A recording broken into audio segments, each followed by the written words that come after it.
Rasuah dan politik Malaysia.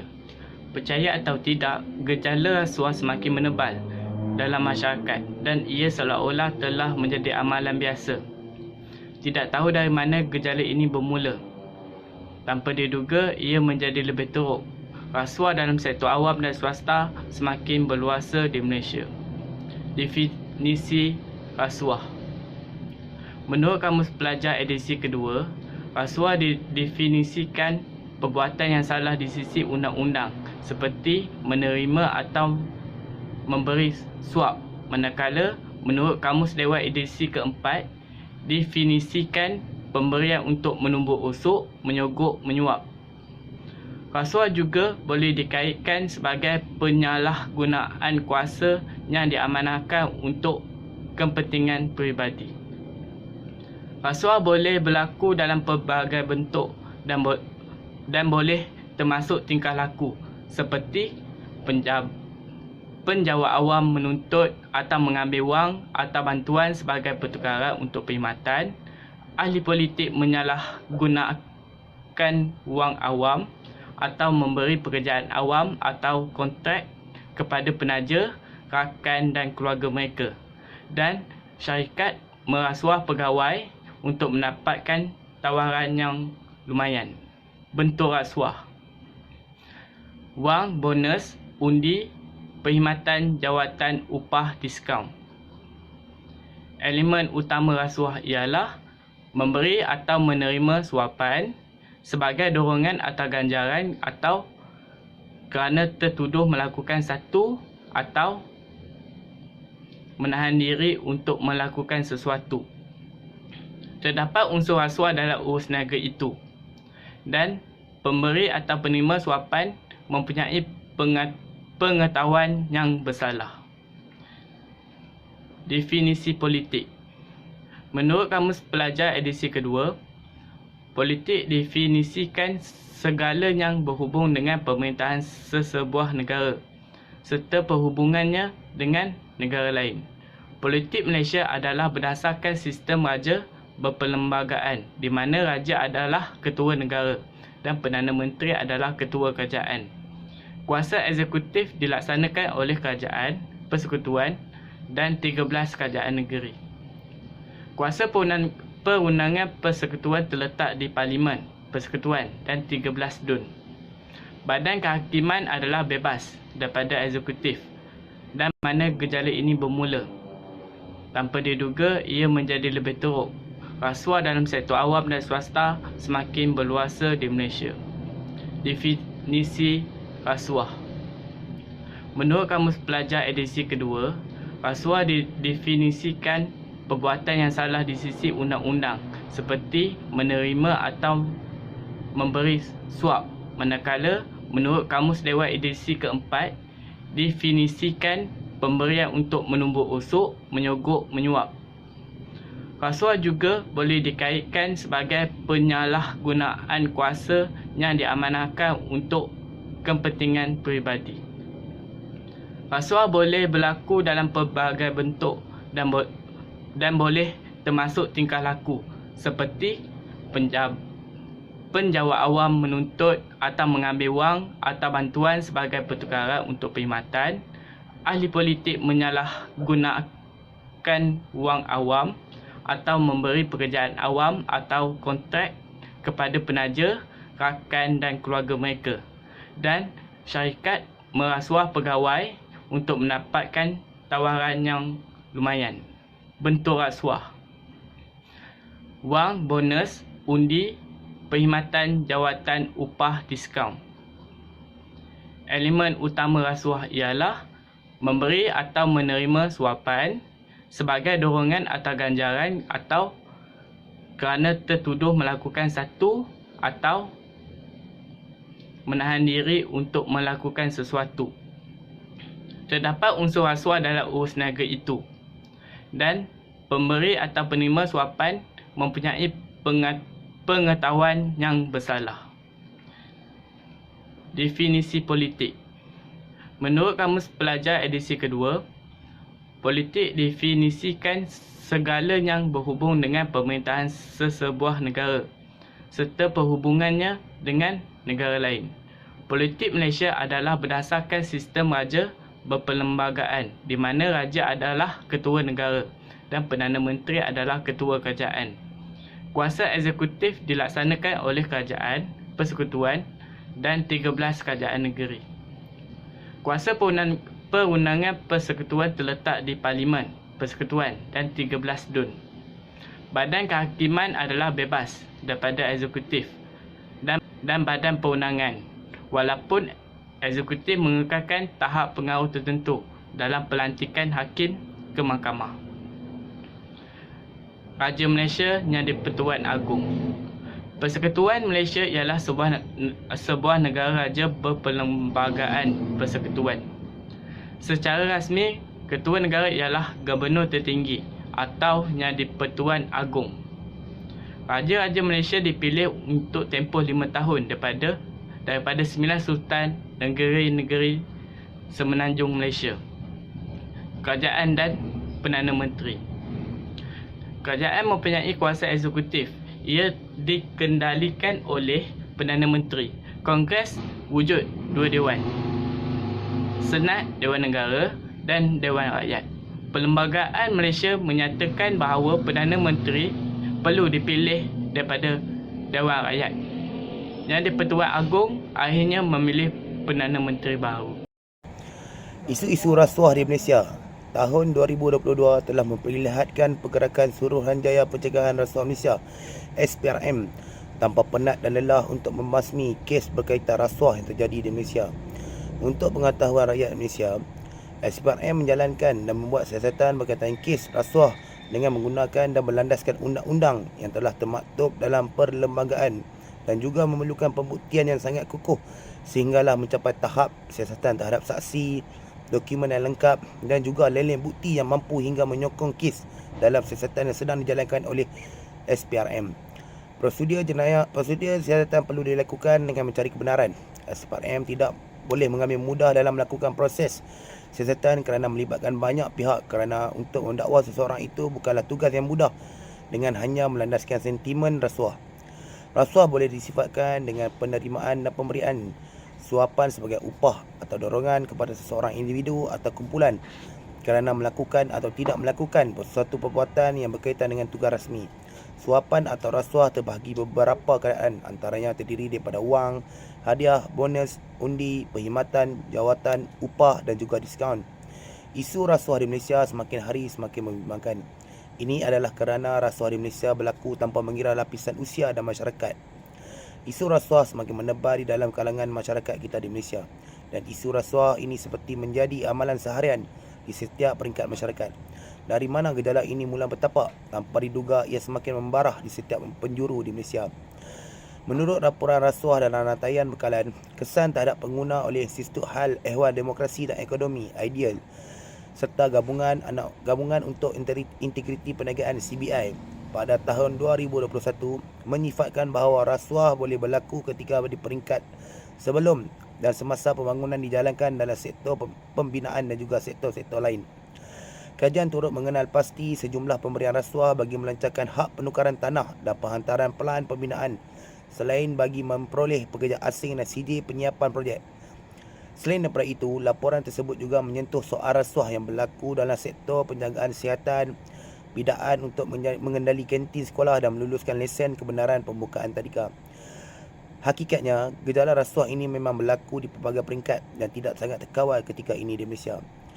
Kes rasuah di Malaysia sangat membimbangkan. Ini terbukti dengan jelas apabila Presiden Transparency International Malaysia, Dr. Muhammad Mohan, mendedahkan Malaysia telah mencatat skor 48% berbanding sebanyak 51% pada 2022. Cara persetujuan ini dibuat dengan mengambil kira senarai jumlah daripada 180 negara. Malahan kedudukan Malaysia berada di tempat dalam Indeks Persepsi Rasuah CPI Dunia bagi 2021 jatuh ke kedudukan 62 berbanding tangga ke-57 pada tahun 2020. CPI ini boleh dijadikan kayu ukur keseriusan kerajaan dan juga komuniti kita di Malaysia dalam membantras kes rasuah yang berleluasa. Memetik laporan sama, kes 1MDB ataupun Satu Malaysia Development Berhad dan SRC International Siam Berhad merupakan salah satu penyumbang kejatuhan kedudukan ini. Selain daripada itu, kes rasuah terbesar di Malaysia seperti kes melibatkan YNDB juga telah memburukkan lagi nama negara kita di persepsi serantau dunia.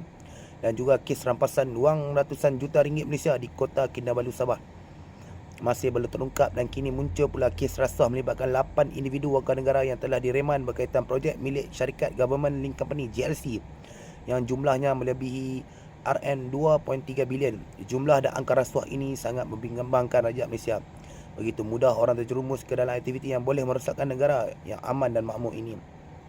Antara kes rasuah di Malaysia adalah seperti kes kartel tender kerajaan, sistem immigration digodam dan penangkapan bersiri pegawai kerajaan terbabit rasuah secara berkumpulan daripada agensi penguatkuasa. Apabila operasi dijalankan, tangkapan daripada pihak kerajaan seramai 30 sehingga 40 orang diberkas atas pelbagai kesalahan rasuah yang mereka lakukan.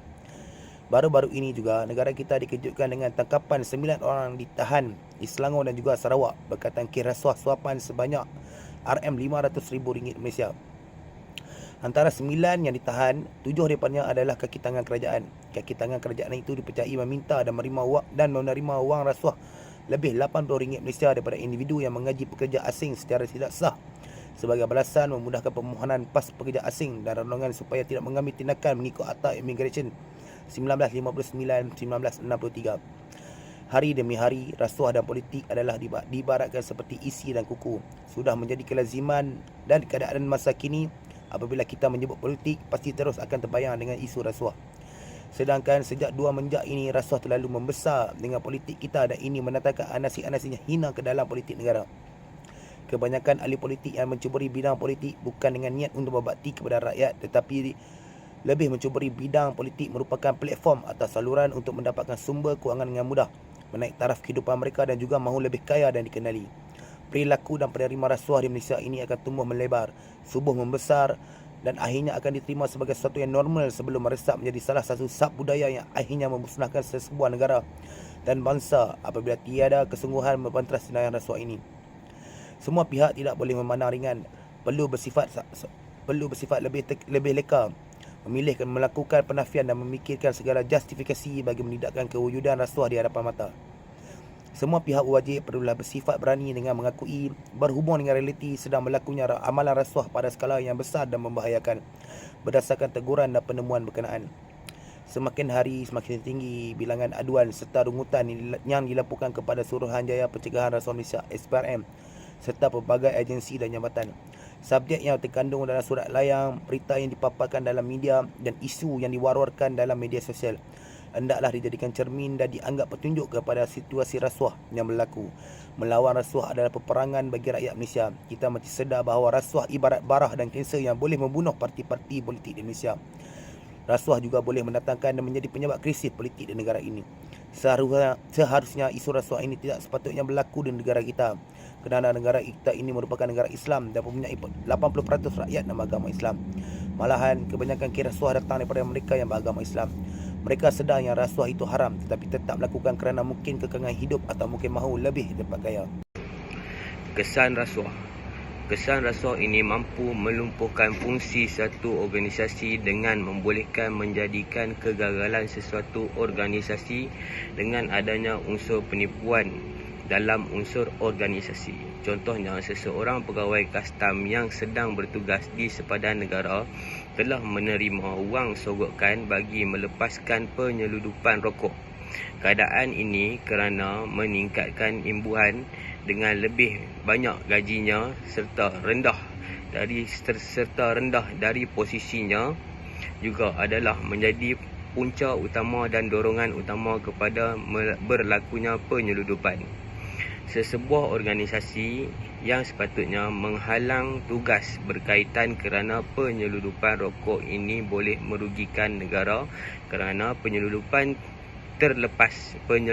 terlepas daripada membayar cukai dan menjadi sumber pendapatan pada negara. Peribahasa Melayu mengatakan harapkan pagar makan padi, di mana individu sesebuah organisasi yang diberikan amanah dan kepercayaan telah mengkhianati tanggungjawab yang telah diberikan dan melaksanakan amanah yang tanggungjawab tersebut dengan secara salah. Rasuah ini sebenarnya hanya untuk meruntuhkan lagi akhlak peribadi mulia seseorang insan dan keluarga itu. Pada pandangan orang ramai terhadap seseorang pesalah rasuah yang menerima dari pandangan sisi yang rendah. Ini kerana individu terlibat dalam jenayah rasuah akan dikenakan tindakan undang-undang di bawah Akta Rasuah 1997. Pesalah yang menerima rasuah akan terbukti kesalahannya boleh dipenjara denda dengan mengikut kesalahan yang telah dilakukan. Pesalah atau pelaku rasuah akan diisytiharkan muflis di dalam negara. Selain itu, pesalah rasuah akan kehilangan pekerjaan mengakibatkan kehilangan kepercayaan terhadap seseorang pesalah itu. Sekiranya gejala rasuah ini makin berleluasa, pentadbiran negara secara keseluruhannya akan terjejas. Akibat ini melibatkan dasar penguatkuasa menjadi lemah. Pelaksanaan undang-undang tidak boleh dijadikan dengan secara adil dan boleh menjatuhkan ekonomi secara amnya. Contohnya, dalam industri pembekalan elektrik negara, ia hanya dimonopolikan oleh sesuatu separa kerajaan di mana tiada unsur rasuah yang terlibat, tetapi berlakunya kepentingan yang kurang baik di dalam institusi berkenaan. Semua institusi itu haruslah dibuka kepada semua pemain industri boleh melakukan sifat berdaya saing dan komprehensif sekaligus dapat melahirkan peluang pekerjaan yang membolehkan lagi untuk merancang ekonomi negara. Justru, pembuat polisi negara haruslah melihat pelaksanaan bebas rasuah bukan sahaja berlaku di peringkat bawahan, malah juga berlaku di peringkat industri dan syarikat-syarikat multinasional agar pentadbiran negara dapat diurus tadbirkan dengan secara adil dan saksama kepada semua pihak yang terlibat. Masalah rasuah ini boleh mengakibatkan pelabur-pelabur luar kurang berminat membuat pelaburan di dalam negara yang terlibat dengan rasuah tersebut, terutamanya negara yang membangun seperti Malaysia. Ini mengakibatkan kesan pelabur akan terlepas ke negara lain dan secara tidak sedar membantu perkembangan ekonomi negara lain. Pengaliran wang keluar dari negara akibat rasuah menyimpan wang rasuah dalam negara dirasakan tidak begitu selamat oleh penerima rasuah. Ini kerana membolehkan pihak berkuasa mengesan dan menyebabkan rampasan terhadap wang-wang itu sekiranya ia didapati bersalah. Oleh demikian, wang yang melibatkan rasuah disimpan di bank-bank luar negara. Ini mengakibatkan negara akan mengalami kehilangan pertukaran mata wang asing dan modal pusingan bagi sesebuah negara. Rasuah ini mengakibatkan imej negara di mata dunia dipandang serong. Perkembangan kemajuan media massa dapat memberikan dan menyalurkan maklumat mengenai perkara dan isu yang berlaku dalam sebuah negara juga mampu menjadi punca utama kejatuhan ekonomi sesebuah negara. Kita hendaklah seharusnya memastikan kes-kes rasuah tidak menjadi bahan kepada media luar dalam membuat laporan atau berita kepada negara untuk tontonan seluruh dunia.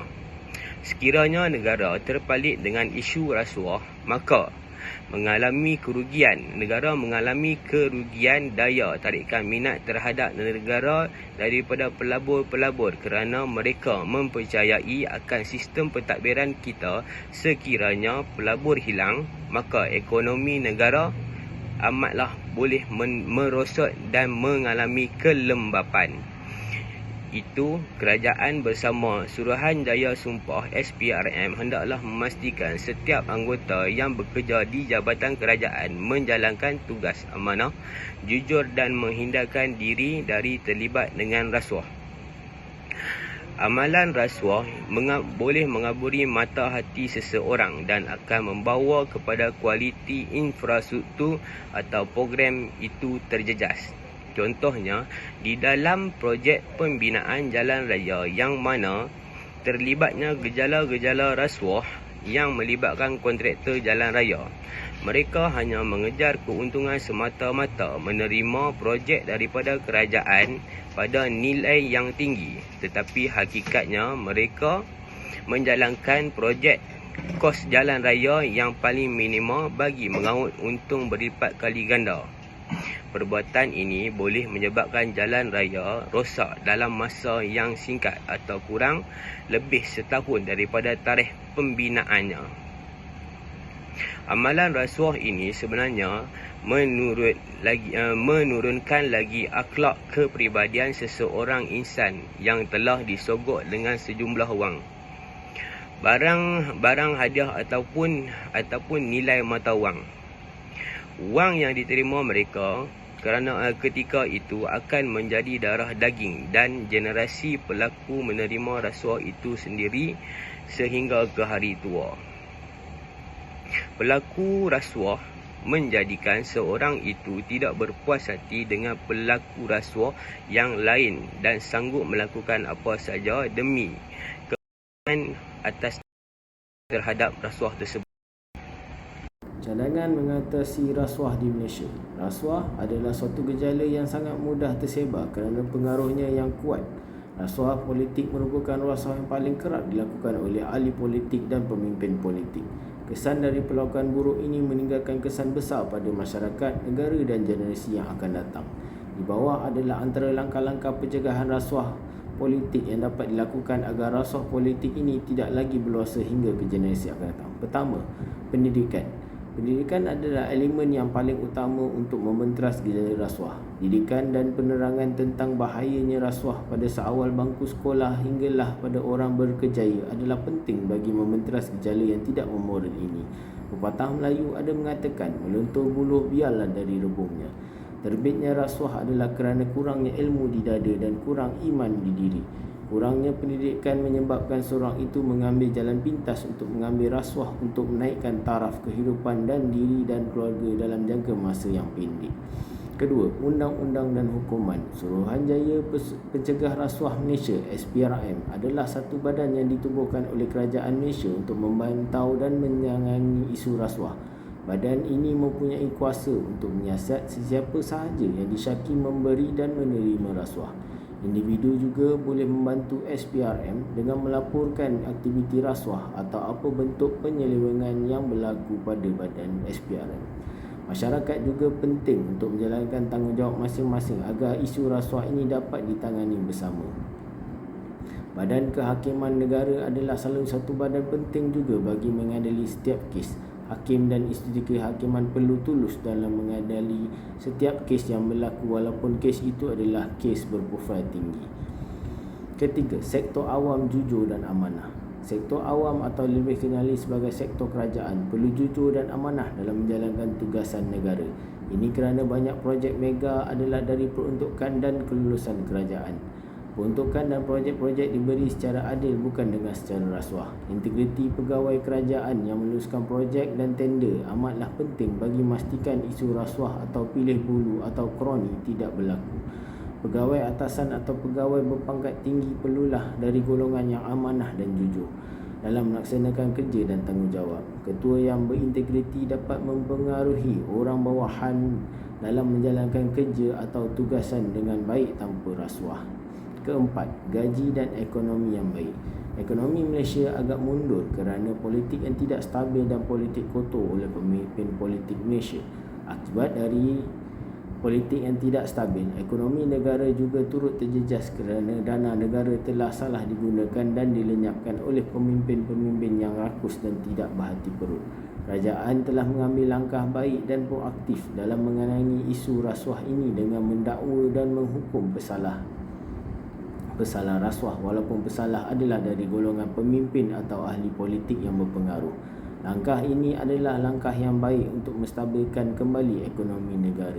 Apabila ekonomi negara stabil, peluang pekerjaan dan tangga gaji yang baik dan berpatutan dapat ditawarkan pada masyarakat. Cara ini juga sedikit sebanyak dapat membantu dan mengenangi isu rasuah kerana taraf hidup rakyat dan kemampuan berbelanja isi rumah akan menjadi ditakut yang lebih baik. Dengan pendapatan yang cukup untuk menyara diri dan keluarga, rakyat akan menolak rasuah kerana tidak berkeperluan bagi dirinya dan kesempitan hidup juga telah bertambah baik.